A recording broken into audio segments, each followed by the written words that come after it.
Fue esto lo que hizo nuestro Señor. El Señor se entregó voluntariamente.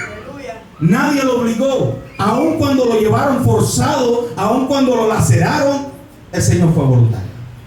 ¿Quién cree que no había ejército que pudiera detener a nuestro Señor ahí? Porque más grande era el ejército que nuestro Dios podía llamar en los cielos para que viniera en su rescate.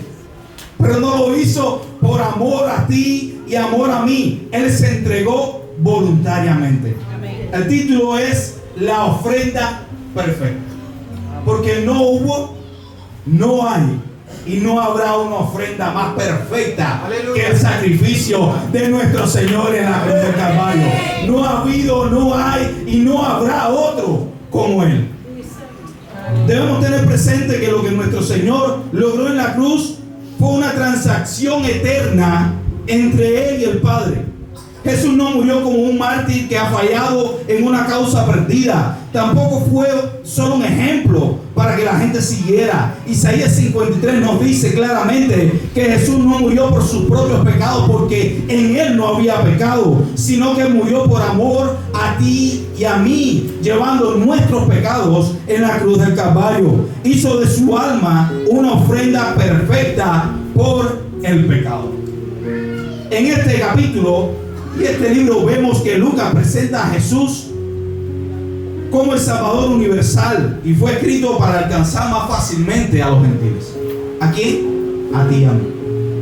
Habló claramente, y no vemos acá cómo sus emociones pudieran haber intervenido y él haber puesto su opinión o su punto de vista, y más bien vemos a Lucas expresando y narrando cada uno de los eventos que estaban sucediendo tal cual estaban sucediendo, a la par, al unísono, cómo cada uno de ellos se iba desarrollando. Y lo primero que vemos es en el versículo 44 a la primera parte del 45, que dice: cuando era como la hora sexta, hubo tinieblas sobre toda la tierra hasta la hora novena. Estas horas son allá en Jerusalén, para los hebreos es desde las 12 del día hasta las 3 de la tarde. Gloria sea el nombre del Señor.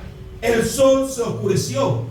Pudiéramos pensar, bien, hemos visto esto, hace poco lo vimos, un eclipse. No, déjame decirte que en esa época de la Pascua no había oportunidad alguna de que hubiese un eclipse. Esto fue más bien un evento, un milagro más de nuestro Señor allí en la cruz del Calvario. Nuestro Dios oscureció la tierra. Quizás la misma creación clamaba ante el sacrificio del Creador. Aquello que nosotros mismos no pudimos reconocer, la creación nos estaba dando evidencia de quién era ese que se estaba entregando voluntariamente por amor a nosotros.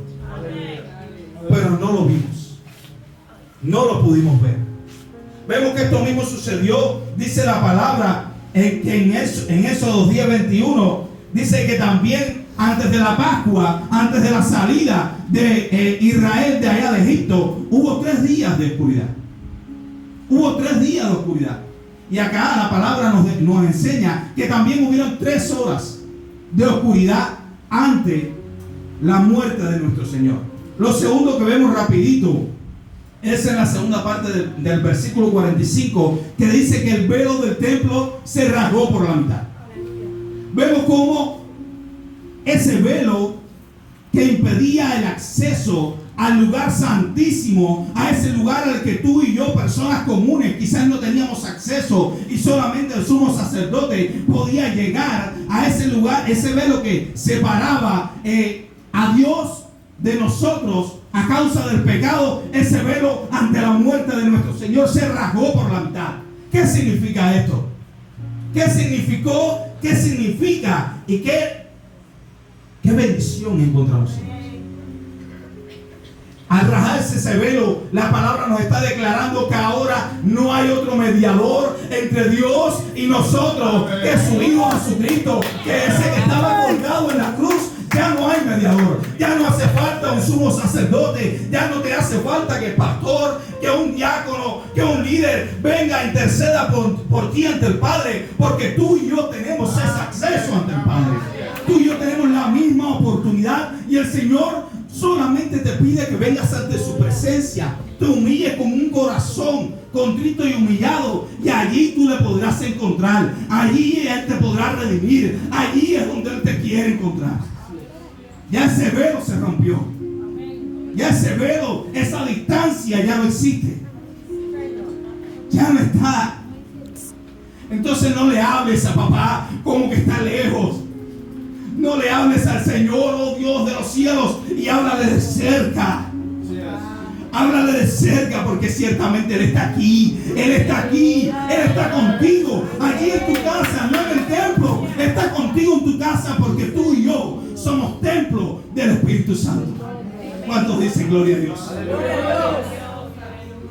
Por último vemos en el versículo 46, que es el que nos ocupa y es la última frase de nuestro Señor. Dice: entonces Jesús, clamando a gran voz, dijo: Padre, en tus manos encomiendo mi espíritu. Lo primero que vemos en este versículo es que nos dice clamando a gran voz. Clamando a gran voz. No sé si tú te puedes imaginar las condiciones en las que se encontraba nuestro Señor Jesucristo en esa cruz, después de haber sido azotado, de haber sido flagelado, de tener una espalda, como dicen muchos, con las costillas al aire, al descubierto.